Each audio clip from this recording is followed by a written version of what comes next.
অভিষেক বন্দ্যোপাধ্যায়। মতুয়াদের ঠাকুরবাড়িতে তৃণমূলের সর্বভারতীয় সাধারণ সম্পাদক বিজেপিকে বিশ্বাসঘাতক বলে আক্রমণ।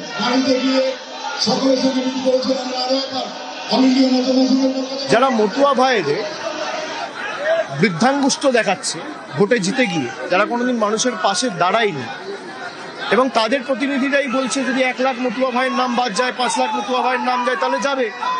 এটা আমাদেরকেও বলছে না। যাদেরকে মতুয়া ভাইয়েরা এক বুক আশা আকাঙ্ক্ষা নিয়ে নির্বাচিত করেছে, এটা তাদের মুখের কথা। আর তারপরেও এই যে ঠাকুরবাড়ির ব্যাপক উন্নয়ন, ঠাকুরনগর রেলওয়ে স্টেশনের যে পরিকাঠামোগত উন্নয়ন, হরিচাঁদ গুরুচাঁদ ঠাকুরের নামে বিশ্ববিদ্যালয়, রাস্তাঘাট সংস্করণ, এগুলো তো আমাদের সরকার করেছে, আগামী দিনও আমরা করব।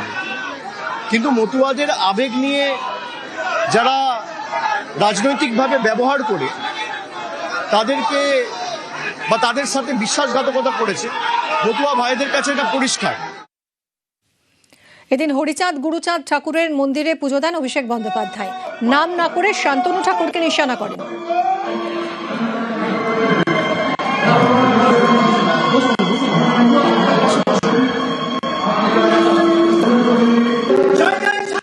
সবার আসার অধিকার রয়েছে। আমি যখনই এখানে আসি, আমি 2023-এ যখন নবজোয়ারে গাইঘাটায় এসেছিলাম এবং ঠাকুরনগরে এসেছিলাম, তখন জোর জবরদস্তি গায়ের জোরে আমি যাতে ঢুকতে না পারি, এবং যেহেতু আমরা শান্তি সম্প্রীতিতে বিশ্বাস করি, আমরা কোনো রকম রাজনৈতিক হিংসা আর জোর জবরদস্তি গাজোয়ারিতে বিশ্বাস করি না, সেই জন্য আমি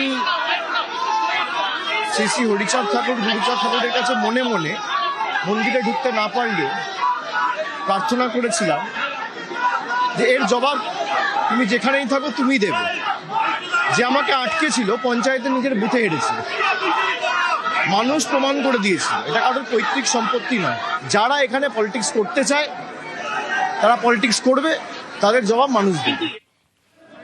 অভিষেক বন্দ্যোপাধ্যায় ঠাকুরবাড়ি ছাড়তেই সরব শান্তনু ঠাকুর। ঠাকুরবাড়িতে ঠোকাঠুকি, পাল্টা জবাব মমতা বালার।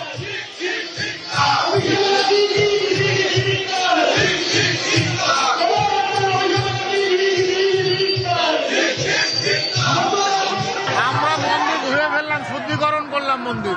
রাজনৈতিক বক্তব্যের বিষয় নয়, বিষয় হচ্ছে ক্ষমা যখন চায়নি, এখানে এসেও ক্ষমা যখন চায়নি, মিডিয়াতে সিটিজেনশিপ নিয়ে উল্টোপাল্টা বক্তব্য, সেখানে সাধারণ মতুয়া ভক্তরা মিলে আজকে সবাই মিলে মন্দির ধুয়ে দিলাম মন্দির পবিত্র করার জন্য।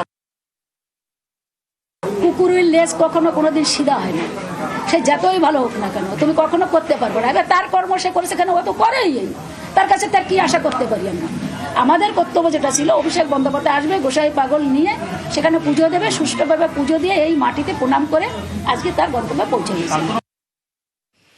মহারাজের দরবারে শ্রমিক ভট্টাচার্য। কোচবিহারে অনন্ত মহারাজ শ্রমিক ভট্টাচার্যের সাক্ষাৎ। এসআইআর সহ একাধিক ইস্যুতে সরব বিজেপি সাংসদ। রাজনৈতিক আলোচনা হয়েছে জানিয়েছেন শ্রমিক। আমরা দুজনই রাজ্যসভার সদস্য, তো স্বাভাবিকভাবেই উনি আজকে আমাকে আমন্ত্রণ করেছিলেন। দুজন ব্যক্তি যখন বসে, তো সামাজিক বিষয় নিয়ে, রাজনীতির বিষয় নিয়ে কথা হবে, লুডো খেলা নিয়ে হবে না, ক্রিকেট ম্যাচ নিয়ে হবে না, এটাই স্বাভাবিক। মাঝে মাঝে অনন্ত মহারাজ ক্ষোভ প্রকাশ করেন রাজ্য বিজেপির উপর। তার একটা না, আমি এই নিয়ে আজকে কোনো মন্তব্য করতে চাই না। ওনার কিছু নিঃসন্দেহে ওনার আবেগ কিছু জায়গায় আহত হয়েছিল। এই বাড়িতে প্রথম এসেছি, এটা শুধু সৌজন্য সাক্ষাৎকার নয়, নিঃসন্দেহে তার মধ্যে রাজনীতি আছে, এটা অস্বীকার করবার কোথাও কোনো জায়গা নেই। তো আমরা এখানে এসেছি, ওনার যা বক্তব্য উনি আমাকে জানিয়েছেন, এবং আমিও সেটা যেখানে পৌঁছে দেওয়ার চেষ্টা করব। এসআইআর শুনানি আতঙ্কে ফের মৃত্যুর অভিযোগ। কোথাও হার্ট অ্যাটাকে মৃত্যু, কোথাও ঝুলন্ত দেহ উদ্ধার।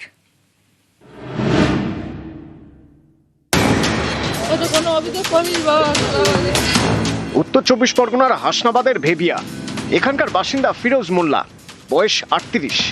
শুক্রবার সকালে হার্ট অ্যাটাকে মারা যান। সম্প্রতি এসআইআর শুনানিতে ডাক পড়ে ফিরোজের। সেই মতো গত 3রা ফেব্রুয়ারি হিয়ারিংয়ে যান। পরিবারের দাবি, সেখানে গিয়ে দেখেন ফিরোজের মা বাবার নাম 2002 সালের ভোটার লিস্টের হার্ড কপিতে রয়েছে, কিন্তু নির্বাচন কমিশনের ওয়েবসাইটে নেই। এ নিয়ে আতঙ্কে ভুগতে শুরু করেন ফিরোজ। এদিন সকালে বাড়িতেই হার্ট অ্যাটাকে মারা যান।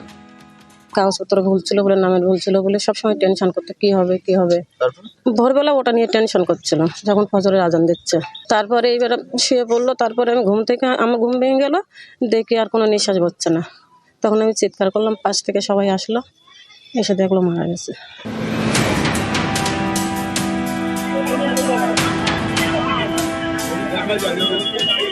হাওড়ায় বালি জগাছা বিডিও অফিস। সোমবার এখানে চলছিল শুনানি, সেখানে প্রাণ গেল এক বৃদ্ধের। লিলুয়ার চকপাড়ার বাসিন্দা মদন ঘোষ, বয়স 67, তাকে শুনানিতে ডাকা হয়। সেই মতো এদিন ব্লক অফিসে যান বৃদ্ধ। শুনানির লাইনে দাঁড়ান, একসময় রাস্তার উল্টো দিকে যান, সেই সময় মাটিতে পড়ে যান, তাকে বাঁচানো যায়নি। পরিবারের দাবি, শুনানিতে ডাকার পর থেকে আতঙ্কে ভুগছিলেন মদন, তার জেরেই মৃত্যু। প্রতিদিন টেনশন করতো, ডেকেছে কি বলবে, কাগজের লাইনে ছিল, লাইন থেকে পড়ে গেছে, আমার বাবাকে হারিয়ে ফেললাম।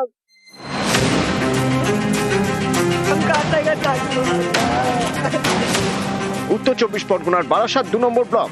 এখানকার রোহন্ডা চণ্ডীগড়ের বাসিন্দা রমজান আলী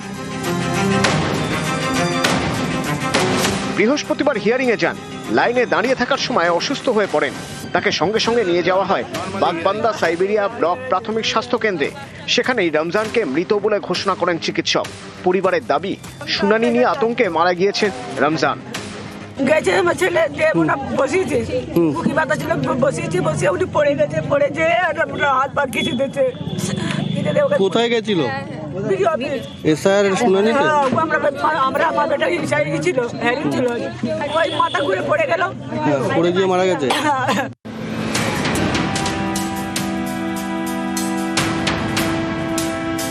উত্তর দিনাজপুরের রায়গঞ্জের বাবলু পাল, বয়স 65, বৃহস্পতিবার শুনানিতে যাওয়ার কথা। ওই দিন সকালেই বাড়ির পাশে একটি গাছ থেকে ঝুলন্ত দেহ উদ্ধার হয়। পরিবারের দাবি, এসআইআর আতঙ্কে আত্মহত্যা করেছেন বাবলু। কালকে রাতে ভালো মানুষ রুটি খাচ্ছে, ভোর 4টার সময় উঠে আমাকে মাফলারটা দেওয়ার সব গেল, ওনার বউ গেল, যাদের গাছটাতে ঝুলে আছে বাগানে। হঠাৎ যে ভোটের জন্য আমার ভোটের নাম থাকবে না, আমার ভাগা দিবে, ছেলে পেলে নাই, ভাত দেওয়ার লোক নাই, অসুখ পড়ে থাকলে দেখবে কে, এরকম নানান টেনশনে মারা গেল।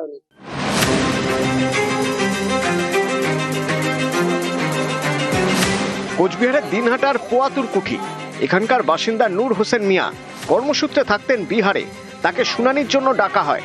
বুধবার বাড়ি ফিরছিলেন, দিনহাটায় পৌঁছানোর পর অসুস্থ হয়ে পড়েন। হাসপাতালে নিয়ে গেলেও তাকে বাঁচানো যায়নি।